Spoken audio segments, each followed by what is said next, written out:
আর ভাল লাগতেছে না, একটা কাজ বারবার বারবার করার পরও কোনো রেজাল্ট আসতেছে না, আর কাজই করব না।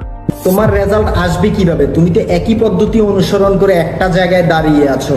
তার মানে কি আমি কাজ করতেছি না? আপনি বলেছেন প্ল্যান করার জন্য, আমি প্ল্যান করেছি, প্ল্যান করেও তো কোনো রেজাল্ট আসতেছে না, প্ল্যান অনুযায়ী কাজ করতেছি। আচ্ছা, তোমার কলেজ যাওয়ার একটা রাস্তা বন্ধ হয়ে গেলে কি তুমি কলেজ যাওয়া বন্ধ করে দাও? না, অবশ্যই আমি রাস্তা চেঞ্জ করে অন্য রাস্তা দিয়ে কলেজ যাব।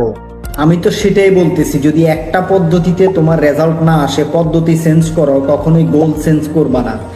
আইফোন 5 যখন বের হয়েছিল তখন মানুষ বলতেছিল যে আইফোন 5ই সেরা, কিন্তু আইফোন কোম্পানির মালিক ওই আইফোন 5 সেরা শুনে এক জায়গায় দাঁড়িয়ে থাকে নাই। সে তার পদ্ধতি চেঞ্জ করে প্রতি বছর নতুন নতুন ফোন লঞ্চ করেছে। 6, 7, 8, 9, এখন আইফোন 17 এনেছে।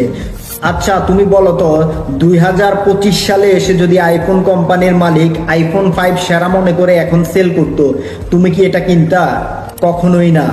সে তার প্রতি বছরই পদ্ধতি চেঞ্জ করে করে করে নতুন ফোন লঞ্চ করেই কিন্তু আজকে সারা বিশ্বে অন্যতম সেরা কোম্পানি হিসেবে টিকে আছে।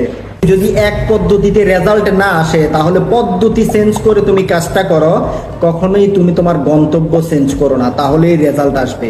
লাইফে সফল হতে হলে পিছনে একজন নারীর প্রয়োজন নাই, সঠিক একটা প্ল্যান করে ওই প্ল্যান অনুযায়ী কাজ করলেই সফলতা আসবে। ডুবে যাওয়া সূর্য আমাদেরকে একটা কথা বলে যায়, আজকে ডুবে যাচ্ছি ঠিকই, কোনো সমস্যা নাই, আগামীকাল ঠিকই আবার উঠবো।